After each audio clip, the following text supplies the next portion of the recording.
বছর ঘুরলেই রাজ্যে আরও একটা বিধানসভার ভোট। বিধানসভা মানে পশ্চিমবঙ্গে আরও 5 বছর কারা ক্ষমতায় থাকবে তার ভোট। রাজ্যের মানুষ নির্ণয় করবেন যে পরপর 3বারের পর 4বারও তৃণমূল সরকার গঠিত হচ্ছে কিনা। 2011 সালে এ রাজ্যে যখন পরিবর্তন হয় তখন উত্তরবঙ্গে কিন্তু তেমনভাবে ছাপ ফেলতে পারেনি তৃণমূল, কিন্তু ধীরে ধীরে উত্তরবঙ্গের জেলা ঘুরেছে।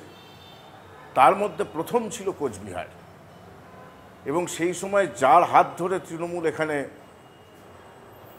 জয়ী হয়েছিল, যার হাত ধরে তৃণমূল এই কোচবিহারে তাদের সংগঠন বৃদ্ধি করেছিল, তাদের মধ্যে অন্যতম হচ্ছেন রবীন্দ্রনাথ ঘোষ। তখন তিনি সভাপতি ছিলেন, এরপরে মন্ত্রী হয়েছেন, বর্তমানে কোচবিহারের চেয়ারম্যান। রবিদা, আপনাকে তারা নিউজে স্বাগত। সোজাসুজি জিজ্ঞাসা করি যে 26-এ কী হবে বলে মনে হচ্ছে? দেখুন, ভোট নির্বাচন হয় উন্নয়নের নিরিখে। মানুষ যখন ভোট দেয় তখন অনেকগুলো ভাবনা চিন্তা মাথায় রেখে ভোট দেয়। তার মধ্যে কে কাজ করবে, নির্বাচনী ইস্তাহার অনুযায়ী কে নির্বাচনী ইস্তাহারের যা রয়েছে সেটা পূরণ করবে, এরকম নানা সমস্যা কে সমাধান করতে পারবে, কে মানুষকে ভালো রাখতে পারবে, সাম্প্রদায়িক সম্প্রীতি রক্ষা করে শান্তি প্রতিষ্ঠা কে করতে পারবে, এই নানা দিকগুলো দেখে থাকে। জিনিসপত্রের দামটা কম থাকবে নাকি থাকবে না, এই সমস্ত নানা রকম কর্মসংস্থান, বেকার যুবক যুবতীদের, এগুলি নিয়ে নির্বাচনটা হয়, মানুষের ভাবনাটা হয়, মানুষ সিদ্ধান্তটা নেয়। তো 2011 সালে মমতা ব্যানার্জির নেতৃত্বে রাজ্যে 211টা সিট নিয়ে মমতা ব্যানার্জি রাজ্যের ক্ষমতায় এসেছিলেন, এবং 34 বছরের বামফ্রন্টের যে জগদ্দল পাথরটা নামানোর পরে তার হাতে যে শ্মশানের রাজ্যটা তাকে দায়িত্ব নিতে হয়েছিল এই বাংলা, সেখান থেকে ধীরে ধীরে মমতা ব্যানার্জি এই রাজ্যটাকে ধীরে ধীরে উন্নয়নের দিকে নিয়ে গেলেন।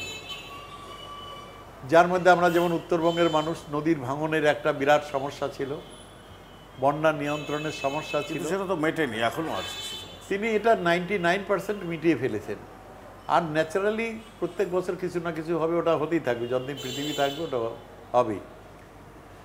আর একটা জিনিস ছিল, গ্রামাঞ্চলে বিশেষ করে, শহরাঞ্চলেও অনেকটাই বিদ্যুতের আলো ছিল না।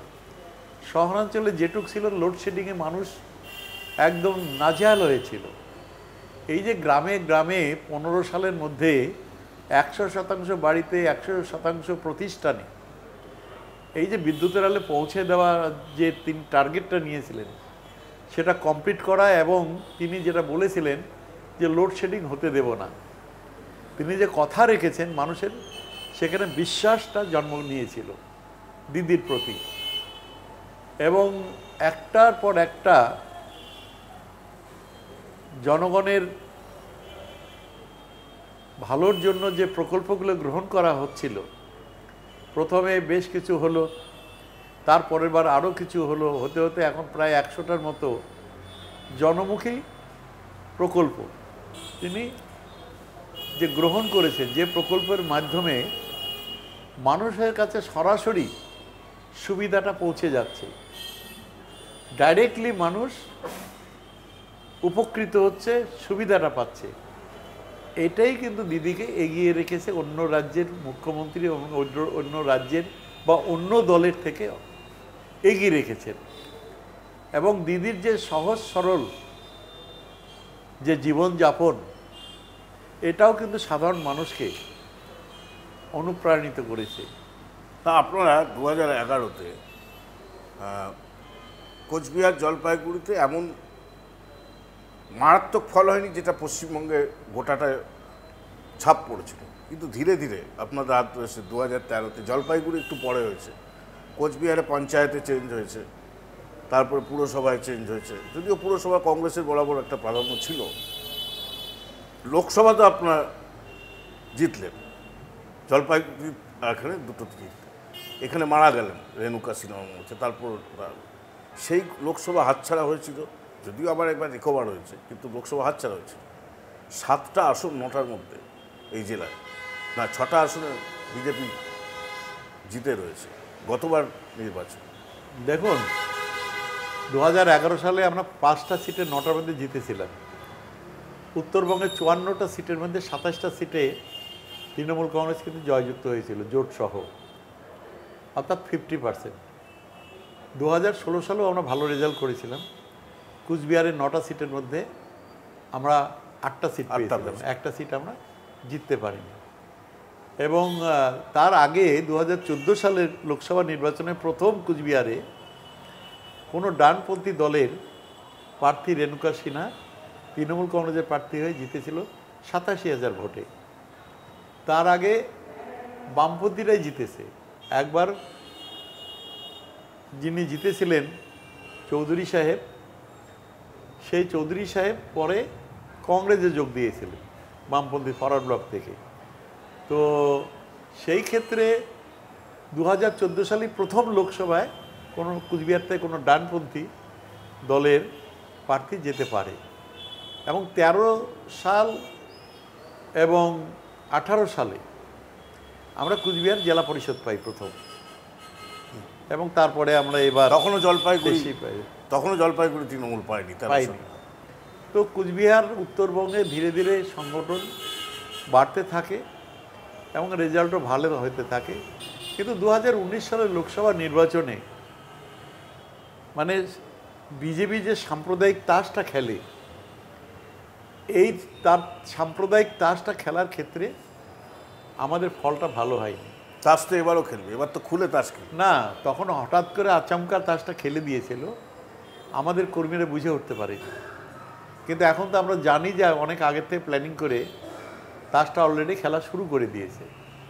আমরা বিজেপি তো খোলাখুলি বলছে, কিন্তু আমরা সচেতন করার, মানুষকে সচেতন করার এবং এর যে কুফলটা সাম্প্রদায়িক তাসের খেলার, সেটা মানুষকে বোঝাতে পারছি। আমরা মানুষকে বোঝানোর চেষ্টাও করছি। তো সেই ক্ষেত্রে আমার যে ধারণা, উত্তরবঙ্গের জেলার পাশে মুর্শিদাবাদে যে ঘটনা ঘটে গেছে তাতে কি মনে হয় মানুষ বোঝাতে পারবে?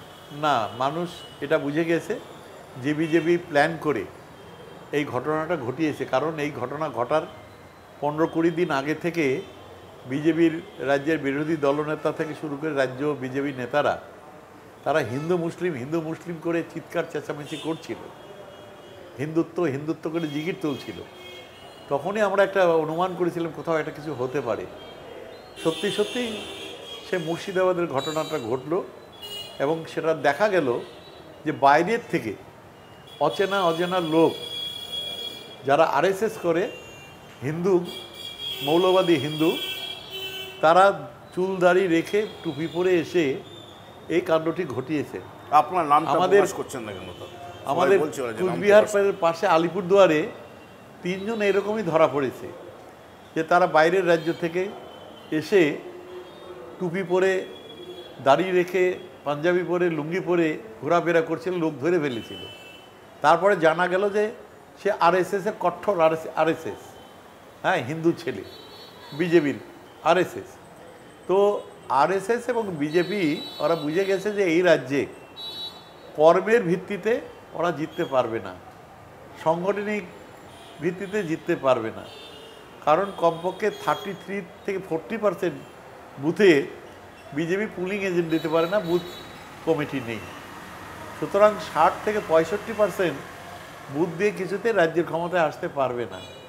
আর এই রাজ্যের মানুষ ধর্ম নিরপেক্ষতার উপর আস্থাশীল, এবং মমতা ব্যানার্জি এই রাজ্যটাকে এখনও ধর্ম নিরপেক্ষতার যে আবহে তিনি রক্ষা করতে পেরেছেন, বেঁধে রাখতে পেরেছেন।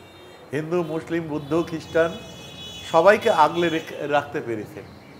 তো বিজেপি মাঝে মাঝে একটা করে ঘটনা ঘটালেও মানুষ মমতা ব্যানার্জির উপরে এই জন্যই আস্থাশীল যে মমতা ব্যানার্জি আর যাই হোক মানুষকে ভালো রাখার চেষ্টা করছে, রাজ্যটাকে শান্তি প্রতিষ্ঠার রাখার চেষ্টা করছে এবং রাজ্যের উন্নয়নটা এগিয়ে নিয়ে যাওয়ার চেষ্টা করছে। প্রত্যেক বছর তিনি প্রত্যেকটা জেলাতে যাচ্ছেন, জেলার খোঁজখবর নিচ্ছেন, ত্রুটি বিচ্ছুতি যেটা চোখে পড়ছে তার নজরে আসছে সেটার সাথে সাথে মেরামত করার এ ব্যবস্থা। প্রসঙ্গে বলি যে মুখ্যমন্ত্রী উত্তরবঙ্গ ঘুরে গেলেন, একদম সাম্প্রতিক সময় উত্তরবঙ্গ ঘুরে গেলেন, প্রশাসনিক বৈঠক করলেন, আপনিও ছিলেন সেই বৈঠকে। মুখ্যমন্ত্রী কী নির্দেশ দিয়েছেন, মূল নির্দেশটা কি? মুখ্যমন্ত্রী বোঝার চেষ্টা করলেন জেলায় জেলায় যারা আধিকারিক আছে, যারা অন্যান্য জনপ্রতিনিধি আছে তাদের কাছে শুনলেন যে কোথাও কোনো খামতি আমাদের আছে কিনা, কোনো সমস্যা কোথাও তৈরি আছে কিনা, বা কী কী সমস্যা রয়েছে। শিল্পপতিদের কাছে জানতে চাইলেন শিল্পের সম্ভাবনা কোথায় আমাদের ঘাটতি রয়েছে, যে ঘাটতিগুলো রয়েছে সেগুলি শুনে যে সেই ঘাটতিগুলো পূরণ করার চেষ্টা করবেন এবং সমস্যা ছোটো মোটো যা রয়েছে সমস্যাগুলো যাতে সমাধান হয় তার চেষ্টা করবেন। সমস্ত আধিকারিকদের, উচ্চ পর্যায়ের আধিকারিকদের নিয়ে এসছেন। এটা সারা ভারতবর্ষের আর কোনো রাজ্যে কোনো মুখ্যমন্ত্রী কিন্তু করেন না। খুঁটিয়ে খুঁটে ছোট বড় মাঝারি যেটুকুই সমস্যা হোক না কেন সেই সমস্যাগুলো সমাধান করার। মমতা ব্যানার্জি এই রাজ্যে আসার পরেই তো এ রাজ্যের হাল হকিকত ফিরেছে। তিনি এ রাজ্যের ক্ষমতায় এসেছিলেন 11 সালে, তাই কুচবিহারের মতো প্রান্তিক জেলায় একটা বিশ্ববিদ্যালয় ঠাকুর পঞ্চানন বর্মন নামে, একটা ইঞ্জিনিয়ারিং কলেজ, একটা মেডিকেল কলেজ, হাসপাতালের মতো 3টে বড় বড় শিক্ষা প্রতিষ্ঠান আমাদের শুধু কুচবিহার জেলাতেই হয়েছে। এবং বড় বড় সেতু যোগাযোগের, যেটা হলো কান্তেশ্বরী দেবী সেতু, যেটা আমরা আদাবাড়ি ঘাটের সেতু সীতাই দিনহাটার মধ্যে বলি, সেটা হয়েছে। তার সাথে জয়ী সেতু মেকিলগঞ্জ হলদিবাড়ির মধ্যে যে তিস্তারপুর সেতু, ভাওয়াইয়া সেতু যেটা বলরামপুর আর দেওচারের মধ্যে, না হেরিটেজ রোড যেটা নাটাবাড়ি এবং কালজানির মধ্যে, কালজানি সেতুর উপরে, আরও ছোট বড় অসংখ্য সেতু। এবং উত্তরবঙ্গের সবথেকে বড় সেতুটা মমতা ব্যানার্জি করেছেন, সেটা জয়ী সেতু। তার পরের সেতুটাই হচ্ছে মালদায়, ওটা হলো ভূতনি নদীর উপরে চরের সাথে সংযোগ করার জন্য ফুলার নদীর পরে সেতু। এটা উত্তরবঙ্গ উন্নয়ন দপ্তর তখন আমাকে মন্ত্রী করেছিলেন দিদি। আমি আমার উদ্যোগে, আমার দিদির উদ্যোগে, আমার তত্ত্বাবধানে সেটা হয়েছিল। প্রচুর college, university, engineering college, ITI college, polytechnic college, এই কটা বছরে, 14টা বছরে যেভাবে হয়েছে দ্রুত গতিতে, জেলায় জেলায় ইউনিভার্সিটি, মেডিকেল কলেজ, এটা কিন্তু সারা ভারতবর্ষে এত দ্রুত গতিতে শিক্ষা প্রতিষ্ঠানের যে এই যে উন্নয়নটা, এই যে দ্রুত গতিতে এগিয়ে চালা, এটা কিন্তু কোনো রাজ্যে কিন্তু হয়নি। এই উত্তরবঙ্গের একটা অত্যন্ত গুরুত্বপূর্ণ জিনিস, আর একটা জিনিস বলি, সেটা হচ্ছে উত্তরবঙ্গের সাথে দক্ষিণবঙ্গের যে যোগাযোগটা। আগে এখান থেকে একটা ট্রাক চালে 1 সপ্তাহ লাগতো কুচবিহার থেকে কলকাতা পৌঁছাতে, মানে মালের গাড়ি, বা কলকাতা থেকে কুচবিহার আসতে 6 দিন 7 দিন লাগতো। আর এখন সন্ধ্যাবেলা যদি একটা ট্রাক রওনা দেয়, পরের দিন সকাল 10টার মধ্যে কলকাতা পৌঁছায়। বিকাল 4টার সময় যদি একটা বাস রওনা দেয়, পরের দিন সকাল 6টার মধ্যে পৌঁছে যাচ্ছে। এত মসৃণ রাস্তা, গ্রামে গঞ্জে এত রাস্তা। কেন্দ্রীয় সরকারের বঞ্চনা, মানে লাগামহীন বঞ্চনার পরেও রাজ্যের তহবিলে এই যে মানুষকে ভালো রাখা, যে উন্নয়নটাকে, পরিষেবাটাকে চালু রাখা, এটা কিন্তু কম কথা নয়। বাংলা আবাস যোজনা ঘরের টাকা দিচ্ছে না। গ্রামীণ অর্থনীতিতে গরিব মানুষের হাতে টাকা থাকা প্রয়োজন। সেই যে 100 দিনের কাজ সারা ভারতবর্ষের মানুষ পাচ্ছে বিজেপি শাসিত রাজ্যগুলিতে, এটা মানুষের সাংবিধানিক অধিকার। সেই সাংবিধানিক অধিকারটাকে ক্ষুণ্ণ করেছে কেন্দ্রের বিজেপি সরকার। কেন? 2021 সালে যেহেতু তারা সর্বশক্তি নিয়োগ করার পরেও বাংলার ক্ষমতায় আসতে পারেনি, সেই জন্য বাঙালি বিদ্বেষী এই বিজেপি সরকার, তারা এই রাজ্যের মানুষের যে 100 দিনের কাজটা, এই 100 দিনের কাজটা বন্ধ করে শুধু রাখেনি, তার আগের যে টাকা পাওনা টাকাটা তাদের, সেটাও আটকে রেখেছে আজ পর্যন্ত। যদিও মমতা ব্যানার্জি রাজ্যের তহবিল থেকে সেই টাকাটা দিয়েছেন, এবং বাংলার বাড়ি, বাংলা আবাস যোজনার যে টাকা তিনি রাজ্য সরকারের তহবিল থেকে দিয়েছেন। 2018 সাল থেকে এই রাজ্যের মানুষ, গরিব মানুষ, যে বাংলা আবাস যোজনার টাকা কেন্দ্রীয় সরকারের থেকে যে 45% তারা দেয়, আর ম্যাচ মানে 55% রাজ্য সরকার দেয়, সেই টাকাটা পাচ্ছে না। তো এই অবস্থায় তারপরে গ্রাম সড়ক যোজনার টাকা পাচ্ছে না, তারপরে কেন্দ্রীয় সরকারের কাছে 1,75,000 কোটি টাকা, যেটা জিএসটির একটা অংশ সহ বিভিন্ন পাওনা টাকা, বিভিন্ন প্রকল্পের টাকা, সেটাও পাচ্ছে না। একটা চরম বঞ্চনা।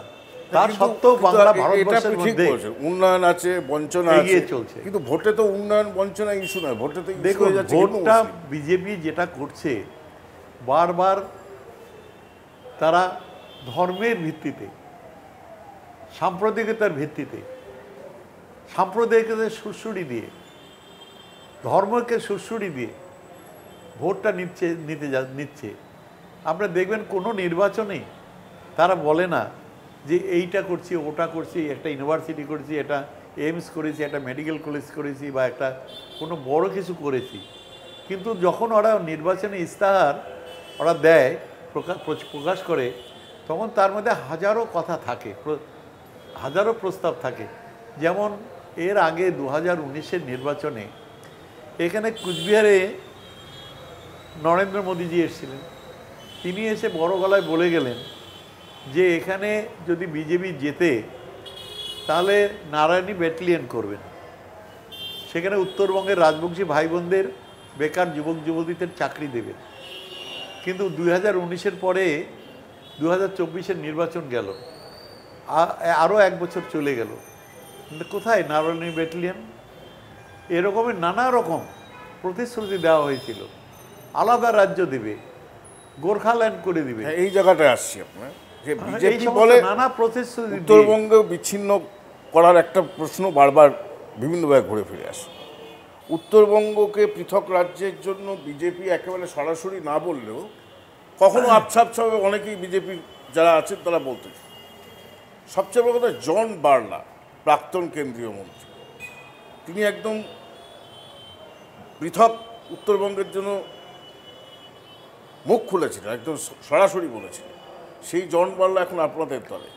জন বার্লার দেরিতে হলেও বুঝতে পেরেছেন, উপলব্ধি করতে পেরেছেন যে সেদিনের বিজেপির সুরে সুর মিলিয়ে বিজেপি তাকে ব্যবহার করে যে প্রস্তাবটা দিয়েছিল আলাদা রাজ্যের, যে সুশ্রুড়িটা দিয়েছিলেন, সেটা ভুল হয়েছিল। এবং সেই ভুলের প্রায়শ্চিত্ত করার জন্যই তিনি মমতা ব্যানার্জির উপর আস্থা বিশ্বাস রেখে তিনি তৃণমূল কংগ্রেসে যোগদান করেছেন। জন বার্লা আশায় কি চা বলয়ে আপনাদের সংগঠন বাড়বে? নিশ্চয়ই। জন বাংলা শুধুমাত্র নীরব ছিলেন গত মাদারিহাটের উপনির্বাচনে, তাতেই আমরা 30,000 ভোটে জিতে গেছি। এবং জন বাংলা উত্তরবঙ্গের চা বলয় এলাকায়, চা বাগান এলাকায়, আদিবাসী এলাকায় সত্যিই জনপ্রিয়।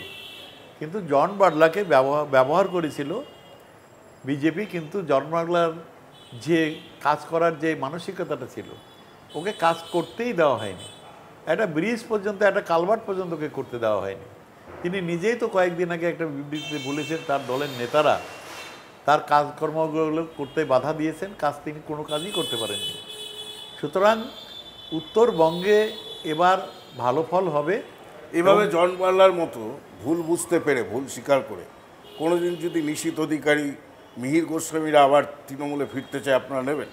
এটা রাজ্য নেতৃত্ব ঠিক করবে, মমতা ব্যানার্জি ঠিক করবে। এ ব্যাপারে তারা যারা ঠিক করবেন সেটাই চূড়ান্ত হবে। নিশীথ পরাজয়ের ফলে কি আপনার মনে হয় যে কোচবিহারে বিজেপির খানিকটা অনেকটা ধাক্কা খেয়েছে? নিশীথ কোনোদিনই পলিটিক্যাল লিডার ছিল না, রাজনৈতিক নেতৃত্ব ছিল না।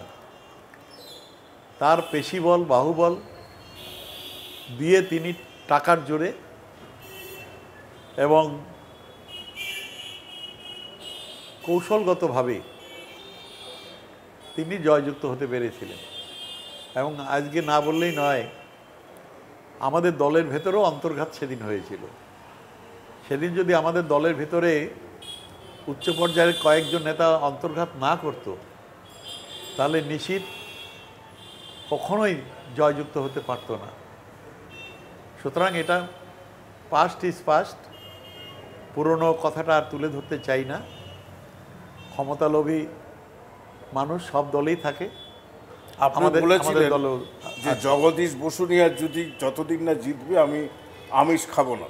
এখন কি আমিষ খাচ্ছেন না এখন নিরামিষই খাচ্ছেন? আমি কুচবিহার প্রাণের ঠাকুর রাজ আমলের রাজা মহারাজের কুলদেবতা তাদের তৈরি মন্দির মদনমোহন মন্দিরে গিয়ে জগদীশকে সাথে করে নিয়ে পুজো দিয়েছিলাম, দিয়ে বলেছিলাম দেশকে জগদীশের যতদিন রেজাল্ট না হবে, যদি না যেতে, তাহলে আমি কোনো দিন আমিষ খাবো না, মাছ মাংস ছোবো না।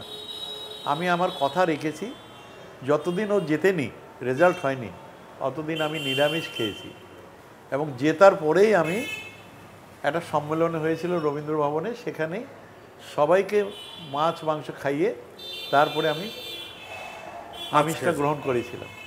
তবে তারপর থেকে এখন 99% আমি নিরামিষই খাচ্ছি, নিরামিষটাই খাচ্ছি এখনও, শরীরটা ভালো থাকে তাতে।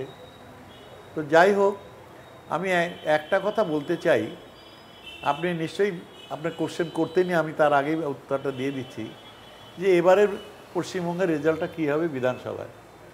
আমি আপনাকে গ্যারান্টি দিয়ে বলতে চাই, মমতা ব্যানার্জির উন্নয়ন, মমতা ব্যানার্জির পরিষেবার হাত ধরেই এবার কমপক্ষে 250 সিট নিয়ে মমতা ব্যানার্জি চতুর্থবারের মতো আবারও রাজ্যের ক্ষমতায় বসবে, এতে কোনো সন্দেহ নাই। আচ্ছা, 26-এর নির্বাচনের আগে কোচবিহারে আপনারা 6টা সিট হারিয়েছেন, গতবার বিজেপি জিতেছিল। তো 26-এর আগে কি এরকম নিরামিষ খাওয়ার মতো আবার কোনো একটা ধনুক ভাঙা পণ করবেন? না, মমতা ব্যানার্জি যে বললাম যে উন্নয়ন, তার পরিষেবা, এটা মানুষের কাছে আরও ভালোভাবে তুলে ধরব। মানুষ যে 34 বছর বামফ্রন্ট এবং বিজেপির অন্য রাজ্য শাসিত রাজ্যগুলোর থেকে বাংলার মানুষ যে ভালো রয়েছে 100টা সরাসরি প্রকল্পের মাধ্যমে, তাছাড়া যে উন্নয়নগুলো হচ্ছে, রাস্তাঘাট, বিদ্যুতের উন্নয়ন, বাড়ি বাড়ি পানীয় জল, গ্রামে গঞ্জে প্রত্যেকটা বাড়িতে সবুজ স্বপ্ন প্রকল্পের মাধ্যমে পানীয় জল পৌঁছে যাবে, সার্বিক যে একটা উন্নয়ন, শিক্ষা, স্বাস্থ্য পরিষেবা, যোগাযোগ ব্যবস্থার, এইটা আমরা গুছিয়ে তুলে ধরব মানুষের কাছে। আমার দৃঢ় বিশ্বাস পশ্চিম বাংলার রাজনৈতিক সচেতন মানুষ, শিক্ষিত সমাজ, তারা বিজেপির পাতা ফাঁদে, সাম্প্রদায়িকতার ফাঁদে পা না দিয়ে বাংলাকে আরও এগিয়ে নিয়ে যাওয়ার লক্ষ্যে, বাংলার মানুষকে ভালো থাকার লক্ষ্যে, বাংলায় শান্তি প্রতিষ্ঠা আরও মজবুত, ভিতটা মজবুত করার লক্ষ্যে মমতা ব্যানার্জির জোড়াফুল চিহ্নে ভোট দিয়ে মমতা ব্যানার্জিকে চতুর্থবারের জন্য তারা আবারও রাজ্যের ক্ষমতায় দেখতে চাচ্ছেন। এবং আর একটা কথা না বললেই পারছি না, দেশের মানুষ, শুধু বাংলার মানুষ নয়, সারা দেশের মানুষ কিন্তু মমতা ব্যানার্জিকে একবারের জন্য হলেও ভারতবর্ষের প্রধানমন্ত্রী হিসেবে দেখতে চায়। কারণ পশ্চিমবাংলার এই যে মডেল, পশ্চিমবাংলার মানুষের প্রত্যেকটা ঘরে ঘরে এই যে সুবিধা পৌঁছায় দিচ্ছে মমতা ব্যানার্জি, এটা কিভাবে সম্ভব কেন্দ্রের বঞ্চনা সত্ত্বেও? কেন কেন্দ্রের সরকারে থাকা সত্ত্বেও ডাবল ইঞ্জিন সরকারগুলো কেন মানুষকে পরিষেবা দিতে পারছে না? এটা মানুষের মধ্যে, একটা দেশের মানুষের মধ্যে কৌতূহল রয়েছে। সুতরাং সেই ক্ষেত্রে কিন্তু সারা ভারতবর্ষের মানুষ একবারের জন্য হলেও মানুষকে, মানে মমতা ব্যানার্জিকে ভারতবর্ষের প্রধানমন্ত্রী হিসেবে দেখতে চাইছে। এটা ভারতবর্ষের বিভিন্ন রাজ্যে আমারও যোগাযোগ আছে। আমি কিছুদিন আগেও 3টে রাজ্যে গেছি, উত্তরাখণ্ড, উত্তরপ্রদেশ, দিল্লি, 3টে রাজ্যে। সেখানে মানুষের সাথে কথা বলেছি, ঠেলাওয়ালা, রিক্সাওয়ালা, টোটোওয়ালা, তারপরে ট্যাক্সি, ভাড়ার ট্যাক্সি, এবং এমনি সাধারণ মানুষের সাথে কথা বলেছি। তারা মমতা ব্যানার্জির মতো সহজ সরল একজন মানুষকে ভারতবর্ষের প্রধানমন্ত্রী হিসেবে, জননেত্রী হিসেবে তারা দেখতে চায়। আপনার একদম একটা শেষ প্রশ্ন যাব। আমাদের এই গোটাটার মধ্যে দুটো জিনিস খুব স্পষ্ট হয়েছে, একটা হচ্ছে উন্নয়ন, একটা হচ্ছে বঞ্চনা, যেটা উন্নয়নের সাথেই জড়িত। আর ঠিক তার একদম অপোজিট পাশে অবশ্যম্ভাবী চলে এসছে, সেটা হচ্ছে ধর্মীয় মেরুকরণ বা বিভাজন। বাংলাদেশ তার পরবর্তীকালে রাজ্যের ঘটনা, কিছু কিছু ঘটনা, বা সাম্প্রতিককালে মুর্শিদাবাদের ঘটনা, এরপরে পাহেলগাঁওয়ের ঘটনা, সব জায়গাতেই একটা ধর্মীয় উন্মাদনা, সম্প্রীতির রক্ষার না করে একটা ধর্মীয় বিভাজনের চেষ্টা, এবং কুচবিহার এই একেবারে প্রান্তিক জেলা, আসাম এবং বাংলাদেশের একটা বিশাল অংশ জুড়ে আছে, খুব সেন্সিটিভ জায়গা আপনার 3 বিঘা করে। ভোট আসলে আপনাদের বারবারই অভিযোগ ছিল যে বাইরের থেকে লোক চলে আসে, এমনকি সীমান্ত পেরিয়ে আসে। এইবার কি একটু বাড়তি সতর্কতা নিতে হবে সীমান্তের জন্য? দেখুন, এটা তো বিএসএফ, বর্ডারে বিএসএফ থাকে, বিএসএফ এর উপরে নির্ভর করে। বিএসএফ এর উপর তো আপনারা কখনো কোনো ভরসাই রাখেন? আমরা ভরসা রাখি না, নির্ভর করে। ওরা যদি লোক ঢোকায় আমরা কি করবো? আগে ছিল 15 কিলোমিটার বিএসএফ এর এরিয়া, এখন 50 কিলোমিটার করে দিয়েছে। যার কারণেই এই যে এত লোক ঢুকছে, এত লোক আসছে বাংলাদেশ, পাকিস্তান, বিভিন্ন জায়গা থেকে, এখানে তো রাজ্যের কিছু করার থাকে না।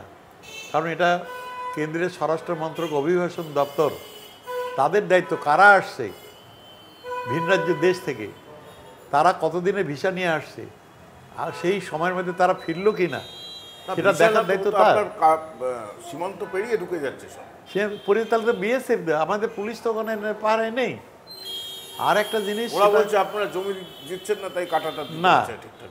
আমাদের জমি রেডি আছে, কাটাতারের টেন্ডার করা, কাটাতার দেওয়ার দায়িত্ব হলো সেন্ট্রাল গভর্নমেন্টের, সিপিডব্লিউডি। কিন্তু ওরা যদি কাজ না করে কি করা যাবে? আর আপনি যেটা বললেন, এটার উত্তরটা আমি এটাই দিতে চাই। মমতা মাঝি অনেক আগে থেকে বলেছেন একটা কথা, যে ধর্ম যার যার উৎসব সবার।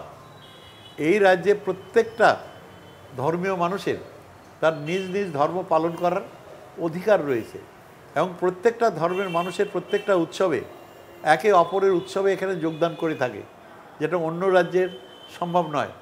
সেই ক্ষেত্রে বিজেপি যতই চেষ্টা করুক, ওদের একটা ভোট আছে নিশ্চয়ই, ফিক্সড ভোট আছে, তার বাইরে বেরোনোর ক্ষমতা ওদের নেই। কারণ মানুষ শান্তি চায়, কেউ জেনে শুনে শান্তিকে কখনোই বরণ করে না, আহ্বান করে না। আগে শান্তি, আগে উন্নয়ন, পরিষেবা, তারপরে ধর্ম। আর মমতা মাঝি যে কথাটা বলছে, বারবার বলছে, ধর্ম যার যার উৎসব সবার। সুতরাং এই নীতিতে এই রাজ্যের মানুষ বিশ্বাসী। আমরা হিন্দু মুসলমান একে অপরের পরিপূরক। শুভেন্দু অধিকারী দাবি করছেন এবার উত্তরবঙ্গে 50+ দিয়ে শুরু করবে। উত্তরবঙ্গে 54টা সিট আছে, বলেছে 50+ দিয়ে শুরু করবে। 14টা সিট পার হতে পারবে কিনা সন্দেহ আছে। কারণ খুব শীঘ্রই দেখবেন নির্বাচনের 6 মাসের আগে বিজেপির যে যত সমস্ত নেতা মন্ত্রী আছে, মন্ত্রী তো আর নেই, যারা এমএলএ টেমএলএ আছে, নেতা আছে, ওই জন বাটলার হাত ধরে, লাইন ধরে সব এসে তৃণমূলে যোগদান করবে। জন বাটলার দিয়ে শুরু হয়েছে। আমি কিছুদিন আগে একটা চ্যানেলে বলেছিলাম যে 1 ডজন এমএলএ ইতিমধ্যেই তারা তৃণমূলে যোগদান করার জন্য লাইন দিয়ে বসে রয়েছে। অনেকে তো করেওছে, আলিপুরদুয়ার করেছে লাইন দিয়ে, তারপরেও 1 ডজন বসে রয়েছে। মমতা মাঝির সিগন্যালটা দেয়নি, আমার পার্টি সিগন্যালটা দেয়নি। আর তার নিচের স্তরের যে নেতা, ব্লক পর্যায়ের নেতা, জেলা পর্যায়ের নেতা, ভুড়ি ভুড়ি, মানে দরজা খুলে দিলে মৌমাছির মতো ঢুকে পড়বে। এটা দল ঠিক করবে। বিজেপি বলে কোনো বস্তু আগামী দিনে এই রাজ্যে থাকবে না। আছে কি কিছু? কিচ্ছু নাই। 77 দিয়ে শুরু করেছিল জিতে 2021 সালে, এখন 65-এরও নিচে নেমে গেছে। আবার তলে তলে আরও অনেকেই আমাদের সাথে যোগাযোগও করছে। সুতরাং বিজেপির কোনো সংগঠন নাই বলেই তো ধর্মের উপর তারা নির্ভর করছে। ধর্ম এই রাজ্যের মানুষের মানসিকতাই অন্যরকম।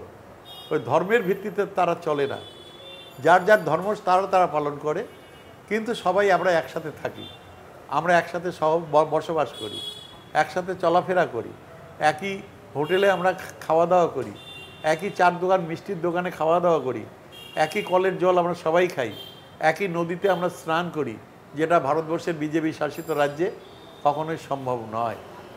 এখানে কুচবিহারের মদনমোহন বাড়ি, সেখানে যে রাজচক্রটা, সেই রাজচক্রটা বংশানুক্রমে একজন মুসলিম ভাই বানায়। হাজার হাজার লক্ষ লক্ষ পুণ্যার্থী এখানে আসে, কেউ তো বলে না যে এটা মুসলিম ভাই বানিয়েছে, এটা আমি ছোবো না, বরং ওটা স্পর্শ করে পুণ্য অর্জনের জন্য লক্ষ লক্ষ মানুষ প্রতিদিন এই কুচবিহার রাসমেলায় আসে, মদনমোহন বাড়িতে আসে। এখানে কুচবিহারে লালদিঘির পারে একই দেওয়ালের এপারে নতুন মসজিদ, তার ওপারে লক্ষ্মীনারায়ণ মন্দির। লক্ষ্মীনারায়ণ মন্দিরে সন্ধ্যাবেলা যখন উলুধ্বনি দেয়, শঙ্করধ্বনি দেয়, ব্রাহ্মণ পুজো পাঠ শুরু করেন, তার পাশেই দেওয়ালের এই পাশে ইমাম সাহেব আজান দেন, সেখানে নামাজ পড়া হয়। আজ পর্যন্ত ছোটোবেলা থেকে দেখিনি কোনোদিনও একটা কথা হয়েছে সেখানে। সুতরাং কুচবিহার শুধু নয়, সারা পশ্চিম বাংলায় ধর্ম নিরপেক্ষতা যেমন রয়েছে, তেমনি একটা সাম্প্রদায়িক সম্প্রীতি, একে অপরের মধ্যে একটা মেলবন্ধন এখানে রয়েছে। এটা ভাঙতে বিজেপি বহু চেষ্টা করেছে, কেন্দ্রের সমস্ত শক্তি নিয়োগ করেও এই বন্ধনটা ভাঙতে পারেনি, আগামী দিনেও পারবে না। যতই দাঙ্গা লাগানোর চেষ্টা করুক, মানুষ বুঝে গেছে যে এরা আসলেই দাঙ্গা লাগবে, অশান্তি হবে। এক পাশে তো আর রক্ত ঝরবে না, দুই পাশেই রক্ত ঝরবে। সুতরাং রক্ত ঝরাতে কেউ চায় না, সবাই শান্তিতে বসবাস করতে চায়। মমতা ব্যানার্জির নেতৃত্বে বাংলাকে আরও এগিয়ে নিতে চায়, সেই লক্ষ্যে মানুষ সিদ্ধান্ত নিয়ে ফেলেছে। এখন শুধু সময়ের অপেক্ষা। তিনি বিশ্বাস করেন যে 2026-এর আগে এ রাজ্যের প্রধান বিরোধী দল বিজেপি তারা একদম খোলামেলাভাবে যা বলছেন, যা বক্তব্য রাখছেন, তাতে খুব স্পষ্ট যে একদম হিন্দু একতা চাই, হিন্দুদের জোটবদ্ধ হতে হবে এবং বিজেপির ভোটের প্রায় 1 বছর বাকি থাকতে বিজেপি স্পষ্ট করে দিয়েছে যে 26-এর নির্বাচন ধর্মীয় বিভাজনের ভিত্তিতেই নির্বাচন হোক, তারা চান। কিন্তু দীর্ঘদিন উত্তরবঙ্গের রাজনীতির সঙ্গে থাকা, প্রান্তিক জেলা কোচবিহারের দীর্ঘ সময় তৃণমূলের সভাপতির দায়িত্বে থাকা, উত্তরবঙ্গ উন্নয়ন পর্ষদে থাকা, উত্তরবঙ্গ উন্নয়ন মন্ত্রী থাকা সুবাদে তিনি মনে করেন যে উত্তরবঙ্গে যেরকমভাবে হিন্দু মুসলিম একভাবে থাকে, গোটা বাংলায় হিন্দু মুসলিম একভাবে থাকে। মানে বিজেপি চেষ্টা করলে সামান্য কিছু ফায়দা তুলতে পারলেও রাজ্যের শাসন ক্ষমতায় বদল করতে পারবে না। উন্নয়নই 2026-এর ভোটের নির্ণায়ক হবে। ধন্যবাদ, সঙ্গে থাকুন।